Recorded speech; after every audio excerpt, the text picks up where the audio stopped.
அனைவருக்கும் வணக்கம்.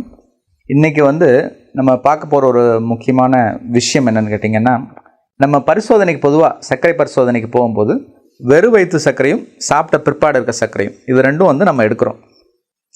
ஏன் டாக்டர் இந்த வெறும் வயிற்று சர்க்கரை சாப்பிட்ட பின்னாடி இருக்க சர்க்கரை எடுக்கிறோம், இதில் இதோட முக்கியத்துவம் என்ன அப்படின்னு கேட்டதுக்கு நான் நிறைய பதில் முன்னாடி கொடுத்துருக்கேன். இதில் முக்கியமான ஒரு விஷயம் இருக்குது. இந்த சாப்பாடு, நம்ம சாப்பிட்ற சாப்பாடு கரெக்டாக இருக்கா, நம்ம சாப்பிட்ற மருந்து மாத்திரைகள் கரெக்டாக இருக்கா, இதெல்லாம் இந்த டெஸ்ட்டை வச்சு நம்ம எப்படி கண்டுபிடிக்கிறது அப்படிங்கிற ஒரு 2-3 உதாரணத்தை வச்சு நம்ம டிஸ்கஸ் பண்ண போகிறோம் இன்றைக்கி.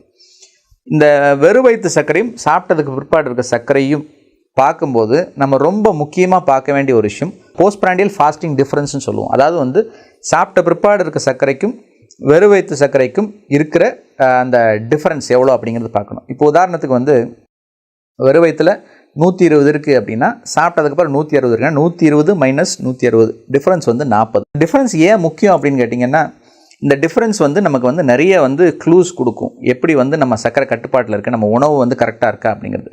இந்த நார்மலாக இருக்க வேண்டிய இந்த வித்தியாசம் எவ்வளோ அப்படின்னு கேட்டிங்கன்னா 40லேருந்து 60 வரைக்கும் இருக்கலாம். ஸோ 50 ஆவரேஜ்னு வச்சுக்கோங்க.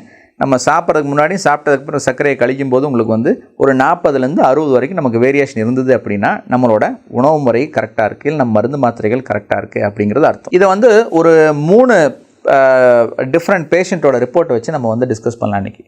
இப்போ உதாரணத்துக்கு ஃபஸ்ட்டு ஒரு பேஷண்ட் வந்தார். அவரோட ஃபாஸ்டிங் சுகர் இப்போ ஏன்னு வச்சுக்குவோம். ஏ பேஷண்ட்டோட ஃபாஸ்டிங் சுகர் பார்த்தீங்கன்னா 192, சாப்பிட்டதுக்கு பிற்பாடு 229.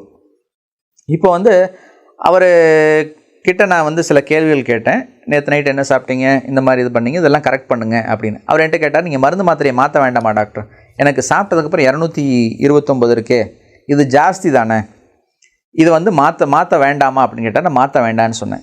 அப்போ அதுக்கு முக்கியமான காரணம் என்னன்னு கேட்டிங்கன்னா, இப்போ 192க்கும் 229க்கும் இருக்கிற வித்தியாசம் என்னன்னு பார்த்தீங்கன்னா 29 + ஒரு 7 36 தான் நமக்கு வித்தியாசம் இருக்குது. ஸோ இந்த வித்தியாசம் சரியான அளவீட்டில் இருக்கிறதுனால இது பெருசாக நமக்கு மருந்தில் ப்ராப்ளம் இல்லை. வெறும் வயிற்று சர்க்கரை அதிகமாக இருக்கனால கேரி ஃபார்வர்டுனால போஸ்ட் பிராண்டில் சாப்பிட்டதுக்கு பிறகு சர்க்கரை அதிகமாக இருக்குது. ஸோ நீங்கள் வெறும் வயிற்றில் சர்க்கரை அதிகமாக இருக்கக்கூடிய காரணத்தை சரி செஞ்சால் இது போஸ்ட் பிராண்டில் சுகர் ஆட்டோமேட்டிக்காக குறைஞ்சிடும். ஸோ அந்த வெறும் வயிற்று சர்க்கரை அதிகமாக இருக்கிறதுக்கு காரணம் முந்தின நாள் நைட்டு அவர் மாத்திரை மருந்து எடுத்துக்கல, மாத்திரை தீர்ந்து போச்சு, நாளைக்கு டாக்டர் போய் பார்க்க போகிறோம் அப்படின்னு சொல்லி மருந்து மாத்திரை எடுக்காமல் பார்த்ததுனால வெறும் வயிற்று சர்க்கரை ஜாஸ்தியாக இருக்குது. ஸோ இதில் டிஃப்ரென்ஸ் பார்த்தீங்க அப்படின்னா நார்மலாக இருந்தது. மருந்து மாத்திரைகள் மாற்ற வேண்டிய அவசியம் இல்லை, ஏன்னா இதுதான் காரணம்.